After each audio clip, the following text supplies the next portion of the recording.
Hello and welcome to episode 19 of the Rain Check podcast. Yoo-hoo! And we are wooing and applauding because this is finally the episode about William the Conqueror. William. Yeah. We've said his name many times already in the last 18 episodes, but we are finally on Willie, Bill, Billy, all the different names. And and I think we have a little bit of a different opinion of him, right? Like, I mean, he's a complicated man, as we all are, but Some of us are complicated women. as we've talked about a little bit, about a decade ago, I got interested in the story of his youngest daughter, Adela, because I read a book about William and I read a book about his wife Matilda and I read a book about his children, his sons, Mhm. and they all mentioned in this one paragraph about his daughter Adela, Mhm. who was such a nag that she like forced her husband to go off to the first crusade. And I'm like, seriously? Like they keep talking about her being such a nag, but there must be more to this woman than that. And so that got me started on this saga, Interesting. longer than Odysseus's journey home Mm, very topical. of writing Adela's story. So, of course, that makes me interested in William, since, in my opinion, Adela really adored her father. And so I kind of have a soft spot in my heart for him because of her. And I know this is jumping ahead to obviously once he's king, but isn't there something where everyone starts naming their sons William after Oh, he takes yes. over? And Yeah, that's I sort of why think, they invented last names. I mean, I hope that this is not completely false, but I did read somewhere that there was this one gathering at the court where there were so many sons of nobility named William that there were like more than 50, maybe it was 150. Like there were just every kid in there was named William that was a boy. And so, yeah, so that may be why they started using last names That would be because really of hard that. if you don't really have the concept of a last name. I mean, there's only so many ways you can have a nickname for William, and then when you have three Billies, three Willies, and they all have the same color hair. They're all the same height. What do you even do? You're like, oh, you're the one with gray eyes with brown freckles in it. Not William. Mhm. So, do we There want were to? also a lot of Matildas and even Adelas there for a while. Interesting. Yeah, you don't see many Adelas anymore. But No. did you have any before we just sort of jump into his timeline? Are there just sort of wacky facts about him, like anything that people should maybe don't already know about him? I don't know if they're wacky facts, but he was known as being extremely strong and extraordinarily tall for his time period. Although I don't, I ran down a little rabbit hole about height, and it turns out that the average height of men in the like eighth, ninth, 10th, 11th centuries was taller than in the later centuries Hmm. because this time period was actually a time of good weather and therefore abundant crops. And so people were better fed. And then we'll come, as you know, we're going to get to when they have plagues The and, Little Ice things like Age. this. So actually, the average height declined after this time. So at his time period, he was taller than average. They in the early 1600s, they took him out of his tomb and measured him and said he was 5'10", so taller than the average, but not Pretty tall. not like 6'4". Mhm. Um, and then later on during that century, his tomb was dis- what do you call it? Despoiled, like gotten into and Yeah. ravaged by the Right. Calvinist, I guess. And all that's remaining that we know of William is one thigh bone. But in the Wow. So the sixth, Calvinists saw William as like the face of Catholicism. I guess, which is hard to believe, right? But Yeah. but William was very pious, which is like a very big dichotomy between how you hold in one space his cruelty and his Mhm. piety. Um, Quite common. but yeah, more common than we would like to So, have. why don't we just say he was born in around 1028 in Falaise, Normandy, I the call it filet, but Falaise Mignon, Normandy, the illegitimate son of Robert the First, Duke of Normandy, and Herleva, a tanner's daughter, sometimes called Arlette. One of his yeah, and they're nicknames not was sure. You mostly hear William. that she's a tanner's daughter, and Mhm. some people from another town, which we'll get to later, certainly implied she was a tanner's daughter, but other people say she was the daughter of an undertaker. No one's really quite sure of who her father was, but what they are sure of is that she was of a much lower social status than William's father. There's also apparently a legend that his father noticed her while doing laundry. She was washing clothes in a stream below Fillet Castle, and he was so taken with her, he, just immediately kind of like made her come back to the castle, I guess. But who knows? Yes, Not and real. other people have said that he saw her dancing, but one way or the other, he was quite taken with her, and it wasn't a one night stand type of situation. They lived together as if they were a married couple, they just didn't marry. And I've heard conflicting things about this. Some people say at that time period, it wasn't Christian marriage wasn't as established as it is today, or was shortly thereafter, starting in around the 13th century. As we know, like King Harold had this handfast wife, Edith, and King Canute had a handfast wife. So I'm Even not the saying, monks were still getting married up right, until like a couple decades ago. right. So I don't, no one's saying that Robert actually was handfasted, married through the Danish manner to his mother, but it does feel like he really loved her and had a strong relationship with her, but he couldn't marry her or didn't want to marry her because she was of such lower social status. It would have harmed him. And he actually he wasn't Duke when he conceived William. He was the younger brother of the Duke of Normandy. And he did fight his brother for control and he lost. But shortly thereafter, his brother died under suspicious circumstances, which may or may not have been caused by Robert. And Robert then got to take over the title. Wow, that might have changed history quite a bit. That Mm-hmm. happened.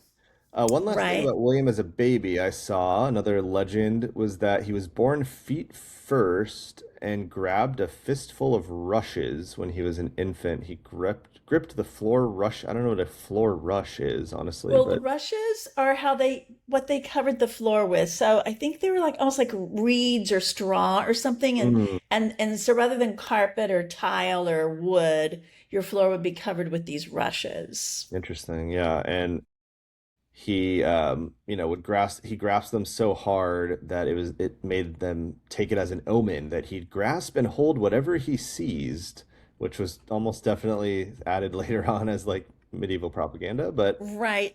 At the same legend. time, there was a rumor that when her Leva was pregnant with William, she dreamt that her insides were stretched far enough to cover Normandy and England. That's definitely not real, but okay.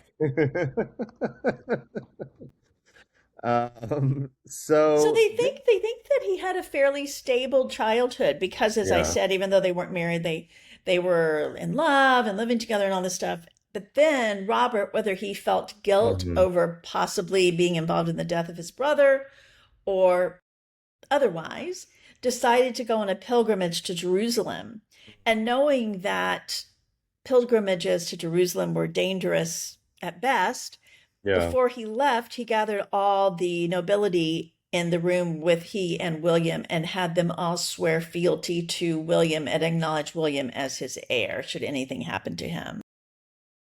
Interesting. And then something does happen to him in 1035. He dies returning from Jerusalem. I didn't read how he died, but I think it was sickness, okay. illness. It makes sense. It's sort of like the Columbus era when you're going to somewhere that no one you know has ever been, and there's probably new diseases you've never encountered before and stuff like that.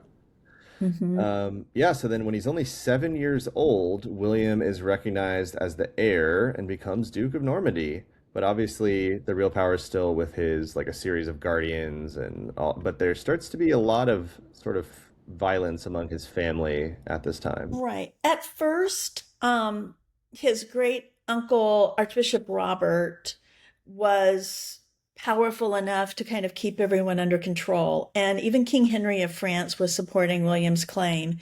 And I was thinking about that later because King Henry isn't always loyal to William, as we'll hear. But perhaps, probably he thought, would I rather have an adult man as Duke of Normandy or a 7-year-old boy? I think I'll rather have a little boy because then I can better control him. Right, that makes But sense. but And as you said, the Archbishop then died within 2 years, and then Normandy kind of descended into chaos as the powerful Normans fought over whether it was fighting over having custody of William and therefore having power by being regent for him, or if it was fighting to just usurp his title and take over for themselves, arguing that William's a bastard or mhm. whatever. And so William had all these guardians, and the other Normans kept killing his guardians. Um, It is sort of the perfect recipe, speaking of the Odyssey again, involving these suitors like getting violent over wanting to become king. It's kind of like, yeah, he's this, not only is he a young kid, but he's literally a bastard. So I don't really know the French system for becoming king, but it definitely doesn't seem like the strongest claim to the throne, even if you're the heir. Yeah, I mean, fortunately for William at this time, it wasn't as well established, the right of succession, and we'll see, in just a few, just even when his youngest son Henry takes over, the thought of any of Henry's illegitimate children becoming king was never even considered. But I feel like in the 1030s, it wasn't that unheard of, and whatever. I mean, it didn't seem like it was a huge mark against him anyway. But again, his guardians kept being killed, Yeah, I including know one. specifically. Oh, yeah, I was going to say that his tutor, Gilbert of Brienne, and his steward, Osborne, were both killed. And when Osborne was sleeping in the same room with him, guarding William when Osborne was killed. So Oh, wow, that's scary. I've seen it shown two different ways in some shows I've seen about this. One where William just was able to escape while they were busy killing Osborne, and that's why he didn't get killed. And another where they hadn't really intended to kill William, but they were again just trying to get control of him. So I don't know if they were trying to kill him or just control him.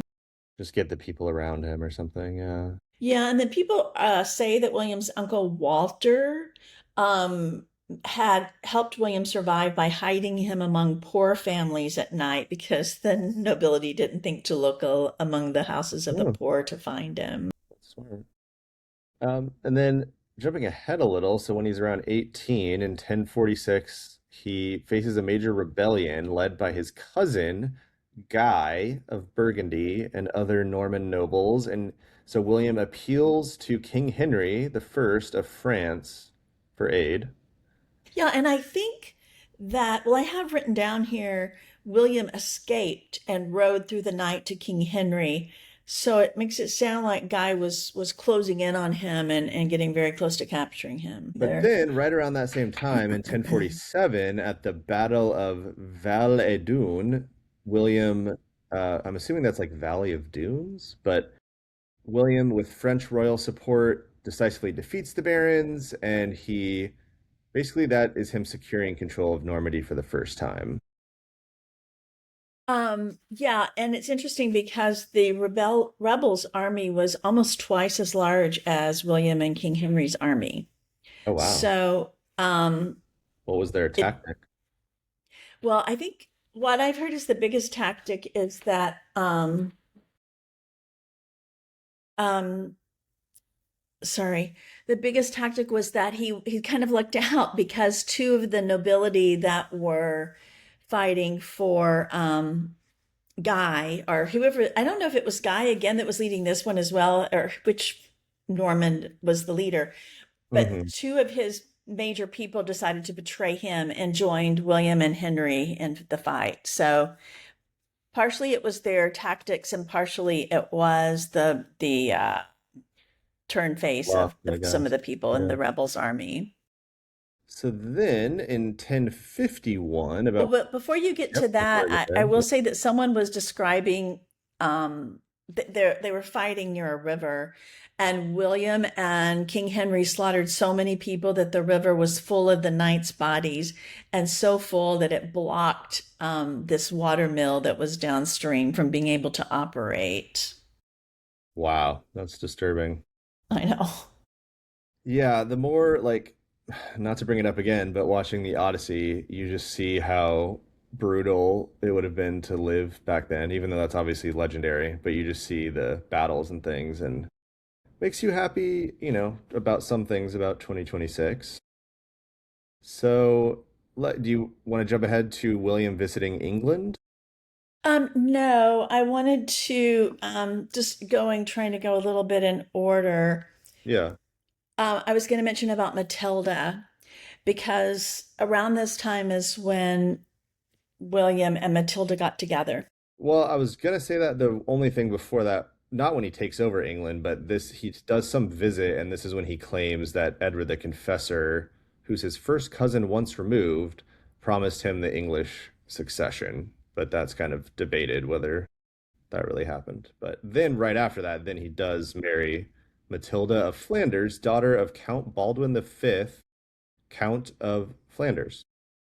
Well, yes, she's also the daughter of Adela, her mother, and Adela was the daughter of the French king Robert II.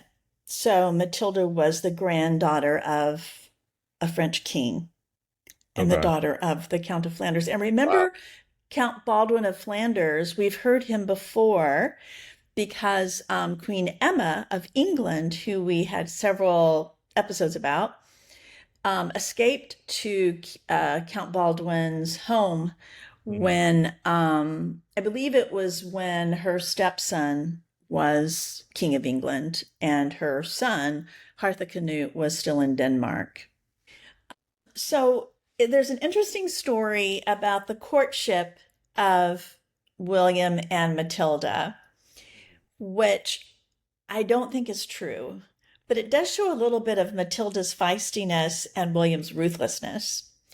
Um, Apparently, Matilda's father had told her that she would have the ultimate choice of her husband, which is quite unusual for this time period. And she had first had this crush on this Englishman, and he rejected her.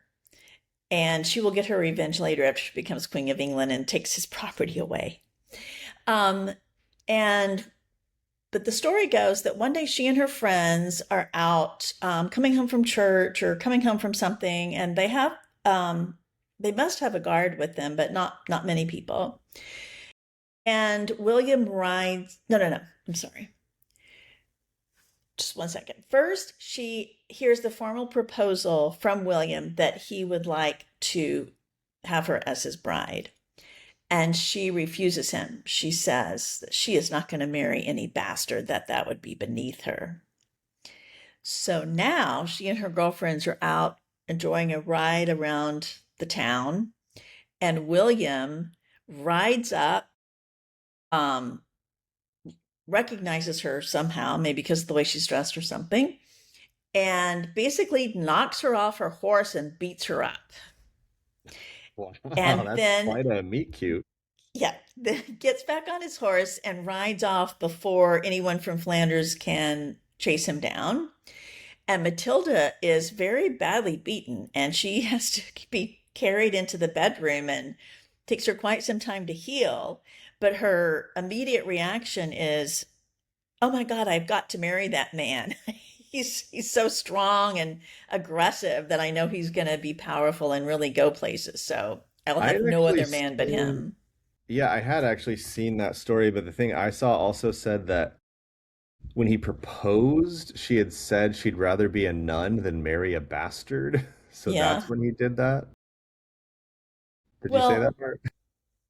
well, I don't know that he went and proposed in person, but I what I said was when she heard that he wanted to marry her, she refused Right, right. because he was a bastard, right? But But also that's a once story they that was made up later, so I don't like really think it's true. I feel like William has one of the most sort of like legendary reigns, like literally like it has the most legends written about it of any other king. Probably maybe the really early ones have more, but he does a major shift, so it makes sense there's so many weird legends about him, but he also, I heard about his wedding was technically illegal for a while. It Right? The Pope violated, they were wouldn't bless distant it. cousins, so the Pope banned it, but he married her anyway. But the church didn't formally sanction it for like 7 years later until 1059. And as a Right. penance, the couple apparently funded two abbeys. Uh, Yes, and you can still see those abbeys in Cannes today. I've been to the woman's abbey that Matilda had made for her. And in fact, Matilda's buried in that abbey. Interesting. And you can still go there today. That's cool. And there's a film festival. Oh, I didn't know there was a film festival. Oh, sorry, I thought you said Cannes. It's a different Cannes. Not Cannes in Oh. the on the Riviera, Caen, Caen, Oh, excuse Caen me. in Normandy. I see. So then in 1053, we get a familiar deja vu of he faces more rebellion, but this time it's actually backed by the King of France and Geoffrey Martel of Anjou, who invade Normandy, but he defeats them at the Battle of Mortimer. Is that Yeah, true? the Count of Anjou is going to be a lifelong enemy for sure. But yeah, the king, I think, like I said, when William was 7 or 8 years old, King Henry's like, yeah, I'll support you. But then when William proves himself in battle and proves to become the strongest of the princes of Francia, the king decides that he better like bring him down to size. So he and Geoffrey Martel raid and pillage in Normandy, and William gathered a large army, but at first he only watched the French and Angevin forces and he didn't do anything. But he sent scouts out and make sure they watched him. And then when he saw them trying to cross this river, um, they had started crossing with their large army, and half the army got across the river when a tide came. So I guess it was heavily influenced by tides. And the water grew too high for the other half of the army to cross right then. So they were waiting for the water to go down. And while that was happening, William went and attacked the portion of the army that hadn't been able to cross the river and was able to destroy all them. And then he was able to take on the other half. And King Henry managed to escape and decided he wouldn't cross William anymore. It just seems sort of strange. Like if you defeat the king and you're a duke, doesn't that make you the king? But you're just But they holding off weren't fighting prince for the kingship of France. fighting over they wanted what? But if he's the king, so what exactly happened though? So like it says it's a rebellion, but it sounds more like the king is revoking his title, right? Yeah, I think that the king and the Count of Anjou wanted to have Normandy for themselves. So, Francia, which was not called France, it was still called Francia, was the king was really the first among equals, and he really only controlled Paris and the Ile-de-France, which is that little area right around Paris, and the Grace to Count of Paris. Anjou really controlled the Angevin area, and the Count of Chartres and Blois controlled that area, and the Duke of Normandy controlled Normandy, and for all intents and purposes, they were all like kings of their own lands. They technically owed I can't fealty to the King of France, which meant basically that they had to come and fight for him if he needed them to, or they at least had to send soldiers to him for the fight. But that was really all it meant. They ruled their own properties, just as the king versus the king being able to say what you could do in Normandy. So I guess it sounds like King Henry wanted to replace William with Geoffrey Martel. Interesting. Well, yeah, I mean, so it's kind of showing that William from the jump, or maybe not, this he's still or he's already by now maybe almost 30, or no, he's like 25, but he's a good fighter, a good warrior, good soldier. So here's I guess a painting from that battle. But also, I did find I just had this picture of Normandy and Flanders, and it just kind of shows that they're next door neighbors. So it kind of makes sense that we keep hearing about Flanders because they are the county or dukedom, I'm not sure. They're the area right next to Normandy in France, or Right. not in France, but yeah. So, But before that battle, I just want to talk about mhm. one earlier battle in Okay. Normandy itself. There was a campaign. There was a campaign in 1051, and in a town called Alençon, which is in Normandy, and William was laying siege to it, and the townspeople of Alençon hung animal hides over the walls and jeered at William, calling him a tanner to make. This is why I'm thinking that maybe his mom's, his grandfather really was a tanner. So when the town fell and William was successful in his siege of the town, he had the defenders' hands and feet cut off. Be So brutal. And yeah, we're you gonna don't see how really he want was to pretty you brutal. don't want to Yeah. cross William. Yeah. So then, yeah, there was another battle a couple years later. That's called the Battle of Varaville, where another invasion by Henry. Um, but I guess it helped him just consolidate even more Norman independence. Yeah, and in fact, right after that, William was confident enough to invade France, which technically I'm sure he wasn't supposed to do with his obligations to the French king. But he recaptured a castle that he had lost during his minority. So because the border was always a little bit shifting as people tried to grab more territory. His minority And is when he's the when he was a kid. teenager, yeah. Yeah. So when he was a teenager, the French king had captured some castles that had previously been Norman, and so William went and recaptured them. And after that, he was considered the most powerful lord in France, so probably more powerful than the king or any of the other dukes or counts. Yeah. It's interesting And because from the beginning, you see how, or not, obviously not the beginning, but from now, you're really seeing Normandy and England being so connected. So you kind of see how England and France are going to have conflicts basically forever after this.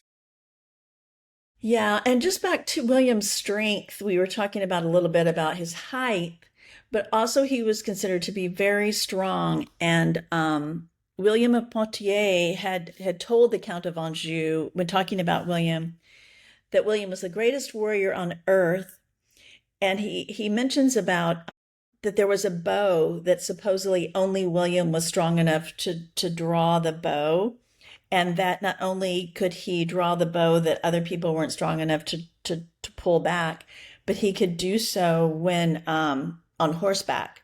So that meant he had to control the horse with his legs while, also using the strength to have this bow drawn back and dexterity to do them at the same time. So he Well, was I promise, quite strong and quite skilled as a warrior. and this is the last time I'm going to mention this, but being able to string, being the only one that's able to string a bow is a major plot point in the Odyssey movie, Really?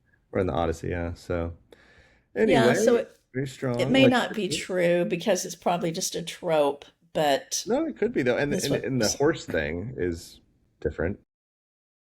yeah, and I think that's really how they won the Battle of Hastings because of having the mounted knights, which England wasn't using at the time. So And now we're then going.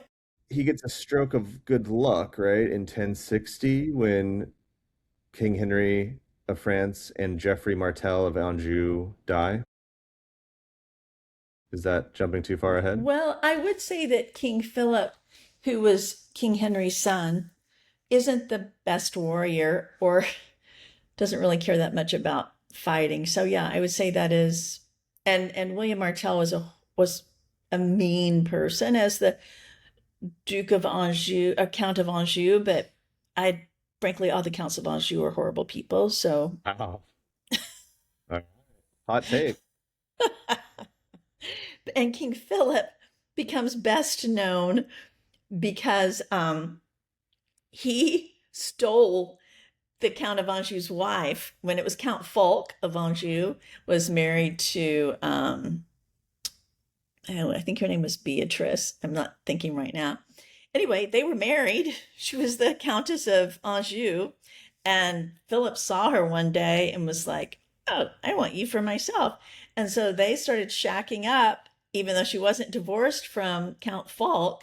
And Prince Philip was married to Queen Bertha. So Philip just sent Bertha off to a monastery and shacked up with the other woman, and the Pope excommunicated him. And anyway, so he was more of a lover than a fighter. Yeah, so another time, I think this kind of probably helps William feel more confident, and not only in Normandy, but now he's ready to take over new territory. So then he does conquer in 1063 the County of Maine, which is also on this map. So just to the south of Normandy, to the east of Brittany. And you'll see it's in between. So Maine is in between Normandy and Anjou. And Mhm. so Normandy and Anjou are constantly fighting over Maine. William takes it, and then the Count of Anjou invades. And then the people that they would put in charge of Maine keep switching loyalties or whatever. So it's in constant flux for many, many years. But yes, at this point, William conquered it. And then, according to the Bayeux Tapestry and other Norman sources, the next year, 1064, is when, as we said last week, 2 weeks ago, Harold Godwinson visits Normandy and swears an oath that he will support William's claim to the throne. But English sources sometimes Swears debate. an oath on holy relics, which he shouldn't. Right. That's Yeah. pretty. So who knows? He probably did it. Maybe out of fear, but still, and back then, sacred artifacts are important. So then, soon after that, in 1066, that year, so let me say the date exactly, January 5th, 1066, Edward the Confessor from episode 16 dies childless, and Harold Godwinson is crowned King of England the next day, which William regards as an usurpation of his promised inheritance. So I think we can skip over this part a little bit. We're getting William's point of view here, but we talked about how in the summer of 1066 he gathers an invasion fleet at Dives-sur-Mer and later Saint Valery-sur-Somme. Yeah, I sent you a map. I Parade. don't know if you can pull that picture up. It's a map that Yeah, let me shows, find it. I have another map here, so I'll put it next to it. Right, here we go. yeah, if you'll see that first line around Normandy, it shows he started in one place and then he went to another Right, while he waited for the closer winds to to change. closer to Flanders, and then went And out. that Yeah, I'm clearly sorry. that the second place he went is closer to England as well, a shorter crossing, but he Yeah, couldn't actually, cross.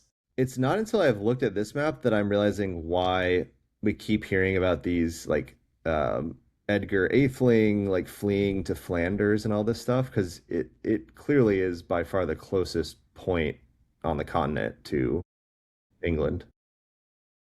So, yeah, as famously we all know, he's delayed for a few weeks, more than a few weeks, by unfavorable winds, and this is also And when he gets meanwhile manages papal to keep backing. his men and his horses fed. And then in September, near the end of the summer, Harald Hardrada of Norway and Tostig Godwinson, who is betraying his brother because he had his title taken away because he raised taxes too much, I believe. He invades northern England, and Harold marches north, defeats them at the Battle of Stamford Bridge on September 25th. And then on September 28th, 1066, William's fleet, so only 3 days later, crosses the channel and lands unopposed at Pevensey, Sussex. Which seems like such good strategic timing, but really it was just because that's when the winds finally changed in William's favor. It really And does feel, yeah, like, they were screwed if they didn't win, right? Because you have to wait for the winds to be favorable to get back across the water, too. So he was yeah, if taking they had, quite the risk. it's interesting because if they had failed here, which any other time someone tries to, England is famously hard to conquer. This is basically the only time it ever happens. Um, And so if they had been defeated, we would never have talked about. We might have mentioned his name. It'd be like, oh yeah, this guy William the Conqueror, he invaded, but you know, he was defeated, and we wouldn't really care about him at all. And English history would just We'd be be still so calling him completely William the Bastard. right. It would just be like, oh yeah, that's kind of a weird side note of history that it was almost Norman. Can you imagine that? That'd be so crazy. Yeah, So, so by this time, William had been ruling Normandy um, for like 30 years or a something. I while, don't know. I haven't done the yeah. math, but over 20 years. And I don't know how he thinks logistically he's going to make this work, having both ruling Normandy, Maine, and England. But it's certainly a challenge.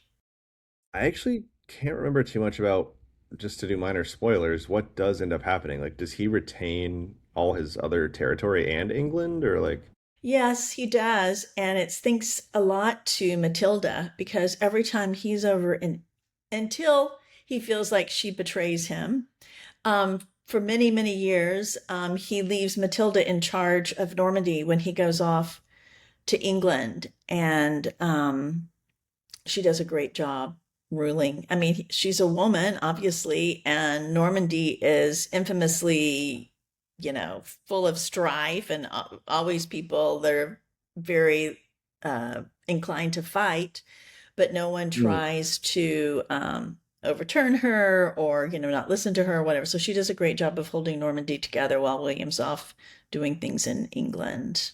do you feel like Normandy in that area is more, I guess, violent, like they more warlike than other people? Yes, that's what I mean. Several books that I've read tend to agree that the Normans were more violent, more prone to fighting one another.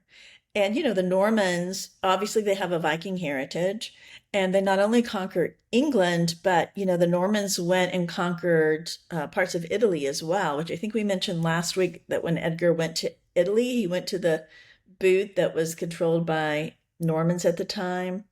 So You do kind of they're forget that because if you look at it from that point of view, it's like, oh yeah, then these Vikings basically conquer northern France and continue their slow invasion of France, and then they take England, and then they go and take their before that they're taking Italy.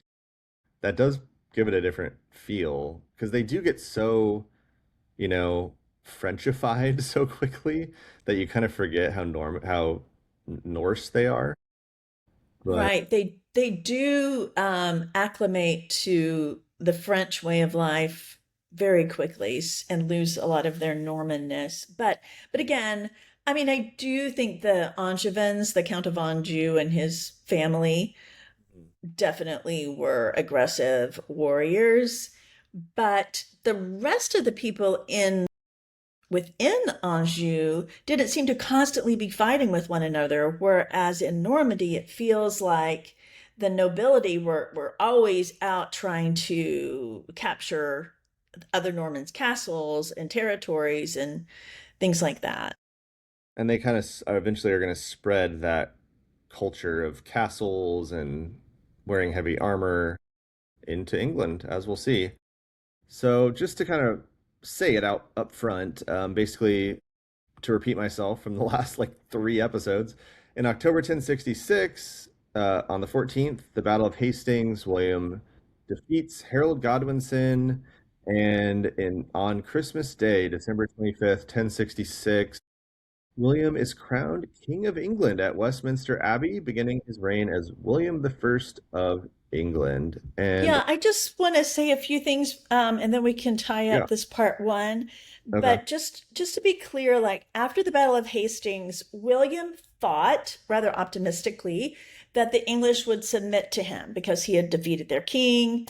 And so he kind of went back to Hastings and awaited them coming to him and submitting to him. And that didn't happen. And he soon realized that he was going to have to do more fighting. And as we recall from last week, some of the Witan went and grabbed Edgar Atheling and said, let's support Edgar Atheling. And so London and an archbishop were supporting Edgar Atheling. So William started off, again, that map I showed had a little line around southeast England, Mm. where William was going on his way to London. He took a circuitous route to London. He kind of just circled around in Dover and these areas fighting. And then he ended up getting sick from dysentery and he was in bed almost a month. Wow, that's And also topical. yeah, yeah. And Queen Edith surrendered Winchester to him during that time, but London, the people in London were still withholding their support and supporting Edgar Atheling.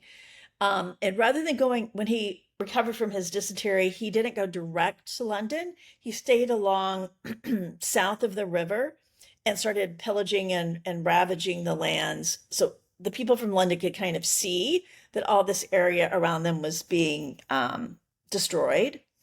And eventually, the men that were supporting Edgar Atheling realized that this young boy that they were supporting was not going to be able to win a battle against William. So they went and submitted to him. And then he was able to enter London. And as you said, he was had his coronation at Westminster Abbey, the second person to be crowned there after Harold on Christmas Day in 1066. And he was 39 years old. And as we said, you know, he was in his 30s or Mhm. 39. Yeah. And most of the kings of England up to this point, remember all the ones we've been doing for the last 10 episodes of so often are Like 14 or 19, 22. Yeah. right? Much, much younger. Yeah. Um, so there's just one story I want to tell about what happened when he was being crowned, and then we can save the rest for next week. But because the congregation had a mix of French and English, then they had an archbishop that spoke English doing part of the ceremony, and an archbishop speak and a bishop speaking French doing the other part. And apparently, when the Englishmen started shouting, "Yay, yay, King William," and like celebrating him, the Normans who didn't understand English that were standing outside the abbey and guarding the approach were so alarmed by all this clamor, they didn't understand what was being said. They just heard all this shouting It's a and they thought a coup. rebellion had begun. So they start setting fire to the surrounding buildings because that was their thing, is to start a That'll help. fire. And so all these houses and buildings around Westminster Abbey are going up in smoke, and like the congregation is fleeing because they think you're about to be this chaos, you know. And then William and the archbishop and the bishop that were doing the ceremony like just finished while all this stuff was going on around them. So This is awkward. yeah, I mean, yeah, that's why, like, as crazy as things are today, imagine like when the King Charles or whatever got coronated, and then like two people freaked out. They're like, "Why is everyone cheering?" And they just start burning buildings, and everything's on fire, and everyone's running around screaming. Like that would be and people pretty don't wild. understand each other because they're speaking two different languages.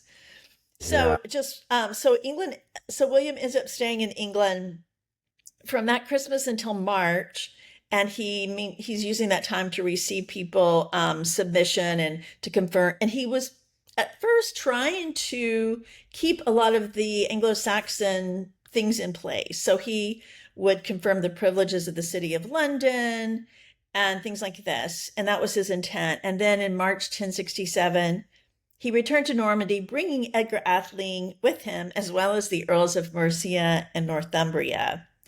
And it was during this time, when he was back in Normandy, that in celebration with his wife, they conceived Adela. Ooh, I think that's a good note to leave it on then. Yes. So I actually don't know if I said at the beginning, but I'm sure I'll title the episode this, that this will be our first ever two-part episode. It's a big deal. So that means next week we will be doing episode 20 on William the Conqueror Part 2, which will be about his actual reign. So I like to think of it as this is Part 1 Will, and next episode will be Part 2 Liam. And together they'll form Okay, William. I like it.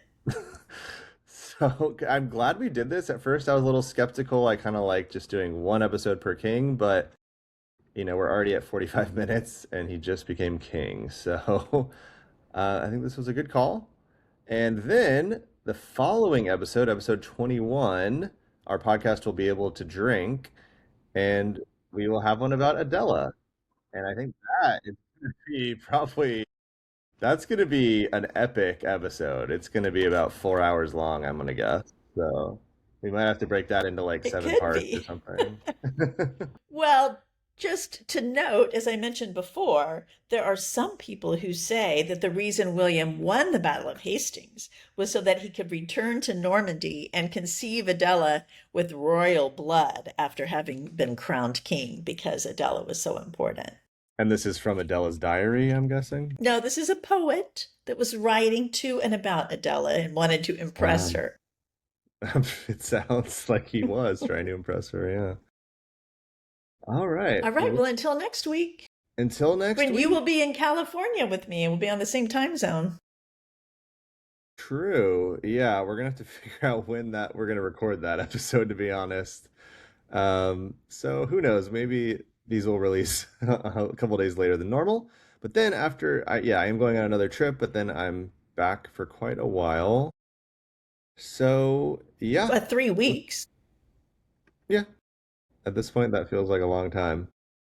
So yes, enjoy your next week of summer, and get excited for part two of William the Conqueror, where he lives up to his name. All right. See ya. Next time. Bye. Bye.